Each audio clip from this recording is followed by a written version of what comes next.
7 दिन तक चली मॉनसून सत्र की कार्यवाही 36 घंटे 38 मिनट तक चली और सदन में कुल 743 तारांकित और अंतरांकित प्रश्न विधायकों द्वारा पूछे गए। इसके अलावा नियम 61 के तहत कुल 8 विषयों, नियम 62 के तहत 5 विषयों पर चर्चा हुई। नियम 102 के तहत एक सरकारी संकल्प पारित किया गया, जिसमें प्रदेश में आई आपदा को लेकर 3 दिन तक चर्चा चली, जिसमें पक्ष और विपक्ष के 52 विधायकों ने भाग लिया और अंत में हिमाचल सरकार ने आपदा को राष्ट्रीय आपदा घोषित करने के साथ हिमाचल को 12,000 करोड़ की विशेष आर्थिक मदद देने के लिए केंद्र सरकार को प्रस्ताव भेजा गया।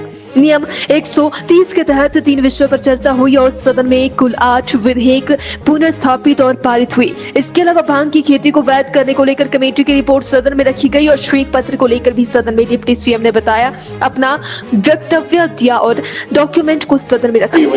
आज विधानसभा का हमारा जो मॉनसून अधिवेशन है वो बहुत शांतिपूर्ण तरीके से जो है वो आज जो है वो समाप्त हुआ है, जिसमें 7 सिटिंग्स थी, हमारी 7 सिटिंग्स थी उस मानसून सेशन की, जिसमें से कि 3 दिन जो है हमारे जो है वो हिमाचल प्रदेश में जो आपदा आई है उस पर जो सरकार का नियम 102 के तहत रेजोल्यूशन था उस पर 3 दिन लगातार चर्चा हुई है। इसके अलावा बहुत सारे इश्यूज़ इस माननीय सदन में चर्चा हुई है, जिसमें से इस प्रदेश की जो वित्तीय स्थिति है उसके बारे में भी श्वेत पत्र जो है वो सदन की पटल पर रखा गया है और नियम 130 के भी इश्यूज़ थे, नियम 61 और 62 के भी इश्यूज़ थे और नियम 324 के भी बहुत सारे इश्यूज़ जो है वो इस सदन में जो है रखे गए हैं और सभी पक्ष और विपक्ष के विधायकों ने अपने अपने चुनाव क्षेत्र के इश्यूज़ जो है इस सदन में रखे हैं और बहुत सारे बिल्स जैसे कि रेवेन्यू में जो अमेंडमेंट है हमारा वो बिल सदन में पास हुआ है और लोकायुक्त, क्योंकि बहुत लंबे अरसे से हिमाचल प्रदेश में जो है लोकायुक्त नियुक्त नहीं किया जा रहा था, क्योंकि एक्ट में ऐसे प्रावधान थे कि केवल सुप्रीम कोर्ट का जज या हाई कोर्ट के जो चीफ जस्टिस हैं वही लोकायुक्त बन सकते हैं, मगर उसमें संशोधन सरकार ने किया और अब हाई कोर्ट का रिटायर्ड जज भी जो है वो लोकायुक्त जो है वो बन सकता है। इस प्रकार से शांतिपूर्ण तरीके से हुआ, सरकार ने अपना पक्ष जो है सदन में रखा है। मैं भारतीय जनता पार्टी के नेता श्री जयराम जी का भी धन्यवाद करूंगा और विपक्ष के सभी विधायकों का और कांग्रेस के सभी विधायकों का, जिन्होंने एक पॉजिटिव व्यू जो है सदन में रखा और अपने अपने चुनाव क्षेत्र की समस्याएं रखी और सरकार ने निष्पक्ष होकर के हर जो इश्यूज़ सदन में उठाए गए जो है उसका जो है वो जवाब सदन में दिया है। मुख्यमंत्री जी ने भी बहुत अच्छे तरीके से इस सदन का संचालन किया और जो इश्यूज़ माननीय सदन में नेता प्रतिपक्ष श्री जयराम जी और विपक्ष के विधायक और कांग्रेस के विधायक के रखे गए हैं उनका सदन से सरकार ने जो है वो जवाब दिया है। इस बार का विधानसभा का ये सत्र अलग परिस्थितियों का सत्र था, क्योंकि आपदा एक बहुत बड़ा विषय था और स्वाभाविक रूप से उस पर चर्चा होनी थी और जैसा विधानसभा अध्यक्ष महोदय जी ने भी आप सबके सामने जिक्र किया कि बहुत लंबी चर्चा हुई और बहुत सारे सदस्यों, अधिकांश सदस्यों ने उसमें हिस्सा भी लिया और उसके पश्चात और भी जो मसले थे प्रदेश से संबंधित उन प्रश्नों का, उन डिस्कशंस का यहाँ चर्चा होना स्वाभाविक था, वो भी हुई है। लेकिन उसके बावजूद भी बहुत सारे मामले ऐसे थे जो विपक्ष की ओर से नोटिस दिए थे। शायद समय की कमी एक कारण रहा होगा, लेकिन उन पर चर्चा नहीं हो पाई। जैसे लॉ एंड ऑर्डर एक बहुत महत्वपूर्ण विषय था जो डेफर हुआ है अगले सत्र के लिए डेफर हुआ है। हेल्थ का एक बहुत बड़ा विषय था जो 130 के अंतर्गत विपिन सिंह परमार जी ने दिया था, वो भी डेफर हुआ है। और इंडस्ट्री का जो पलायन होना हिमाचल प्रदेश से जो चिंता का विषय हम सब लोगों के लिए, उसके चाहे वजूहात रीजंस कुछ भी रहे हों, लेकिन उसके बावजूद भी रीजंस हैं और जिसमें बिजली की दरों में इंक्रीज होना और भी बहुत सारे इश्यूज हैं, तो उसके कारण वो एक सिचुएशन अलग तरह की बनी। उस पर चर्चा होनी बहुत लाजमी थी, लेकिन वो चर्चा नहीं हो पाई। मैं उम्मीद करता हूँ कि अगले सत्र में उस पर चर्चा होगी। और इसके अतिरिक्त जिन बातों को विपक्ष की ओर से यहाँ माननीय सदन में उठाया गया, कुछ के उत्तर मिले, कुछ के उत्तर पूर्ण रूप से नहीं मिले। हमें इस बात को लेकर के अफसोस है कि बहुत सारे ऐसे मसले थे जहाँ हकीकत को छुपाने की कोशिश हुई है। प्रश्नों के उत्तर की अगर हम बात करें, चाहे नियमों के अनुसार हमने किसी चर्चा को इस सदन में लाया हो और उस चर्चा पर उत्तर देते हुए मंत्री या मुख्यमंत्री की अगर बात करें, तो वास्तविक परिस्थिति जो थी उससे हट करके जवाब दिए गए हैं, जो हकीकत नहीं है। सदन एक ऐसा स्थान होता है जहां पर पूरे प्रदेश को ये जानकारी मिलती है, जहां से जो सही बात है उन सारी बातों की जानकारी मिलती है। और श्वेत पत्र के सिलसिले में मैंने कहा, हम तो उसको सिरे से खारिज करते हैं, उसका कोई औचित्य ही नहीं है, क्योंकि बहुत सारे मसले उसमें इस प्रकार के थे जो पूरे देश से जुड़े हुए हैं। उनका हिमाचल प्रदेश से कोई लेना देना नहीं होता है। फाइनेंस कमीशन किसी स्टेट के लिए नहीं होता, पूरे देश के लिए होता है। और फाइनेंस कमीशन की जो रिकमेंडेशन होती है पूरे देश के को नजरिए में रख करके ही निर्णय होता है उनका।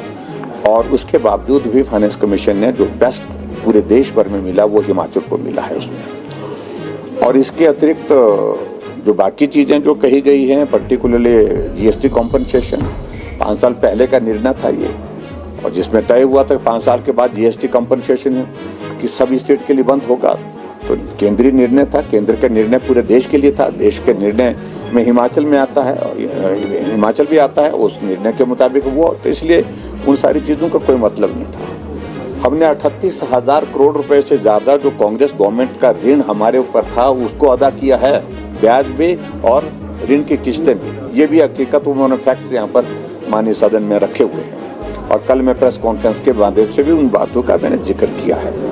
और जहाँ लायबिलिटी की बात हुई, हमने आज तक लायबिलिटी का जिक्र इसलिए नहीं किया क्योंकि गवर्नमेंट इन कॉन्टिन्यूटी होती है, और ऐसे में जो पूर्व सरकार की रिस्पॉन्सिबिलिटी होती है, लायबिलिटीज होती है, उनको अगली सरकार को निभाना पड़ता है। हमने कांग्रेस की निभाई 10,000 करोड़, अगर आप जिक्र कर रहे हैं, लगभग 10,000 करोड़ रुपए की लायबिलिटीज उनकी थी लोन के अतिरिक्त। क्या हमने इसका जिक्र एक बार भी किया? अब जिक्र कर रहे हैं, तब कर रहे हैं जब उसका जिक्र बार बार कांग्रेस वाले कर रहे हैं कि हम आपकी लायबिलिटीज को झेल रहे हैं, तो हमने भी झेली है। भाई सरकार है तो सरकार का ये दायित्व बनता है, उस तरह से मेरा ये कहना है। इसके अतिरिक्त 14वीं विधानसभा का तीसरा सत्र अपेक्षा अनुरूप सफलता के साथ संपन्न हुआ है। सदन की कार्रवाई 36 घंटे 38 मिनट चली है, जबकि जो 7 सीटिंग थी उसमें 35 घंटे बनते हैं, लेकिन हमने उससे ज़्यादा काम किया है और उत्पादकता 106% रही है। ये सत्र 18 सितंबर से 2 बजे आरंभ हुआ था। कुल 7 बैठकें इसमें आयोजित हुई हैं और स्वर्गीय खूबराम जी के प्रति शोक उद्गार तथा भारी वर्षा के कारण आई प्राकृतिक आपदा से जो 441 बहुमूल्य लोगों को जो हमने खोया, उनके प्रति भी सदन में हमने संवेदना व्यक्त की है। 23 सितंबर 2023 को शनिवार के दिन भी सत्र का आयोजन किया गया है। तो विधानसभा के मैं सभी जो हमारे सम्मानीय सदस्य हैं उनका सबका आभार प्रकट करना चाहूँगा कि सभी का सहयोग मुझे मिला है और सदन में वो सारे विषय जो आवश्यक थे प्रदेश के हित में और प्रदेशवासियों के लिए, चाहे भारी वर्षा से नुकसान, सड़कों का, सेब के सीज़न का विशेष टूरिज़्म की दृष्टि से, वो सारे विषय इस माननीय सदन में चर्चा में आए हैं। और सत्र में जो सदस्यों ने कुल 743 प्रश्न सरकार से पूछे गए, जिनमें 547 स्टार्ट क्वेश्चन हैं और 196 क्वेश्चन जो है ऑफलाइन थे। तो यानी छोटे मोटे गतिरोध को छोड़कर सदन की कार्रवाई जो है बहुत अच्छे तरीके से चली है।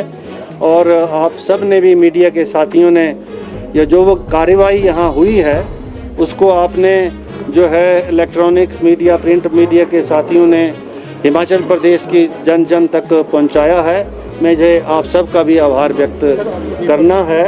और सरकारी विधेयक भी पास हुए हैं और कुछ कानूनों में बदलाव भी हुआ है। तो कुल मिला के सदन का संचालन से मैं बहुत संतुष्ट हूँ और सदन में जो व्यवस्थाएं थी वो भी हमने नई परंपराएं भी शुरू की हैं, नई व्यवस्थाएं भी हमने दी है और लगभग सभी ने, अभी आपने सुना होगा सचिन में, दोनों सत्ता पक्ष से भी और विपक्ष के हमारे जो प्रतिपक्ष के नेता हैं उन्होंने भी जो कार्रवाई अंदर हुई है उससे अपनी संतुष्टि उसमें जाहिर की है। तो आप सबका बहुत बहुत धन्यवाद और आपको बहुत बहुत बधाई, शुभकामनाएं और बहुत जल्दी मिलेंगे। अब दिसंबर में धर्मशाला में मिलेंगे आपसे और कोई प्रश्न पूछना है तो कोई बात नहीं। और इसके बीच में दिवाली आ जाएगी, दशहरा आ जाएगा, उसकी भी आप सबको बहुत बहुत बधाई और शुभकामनाएं। Thank you very much.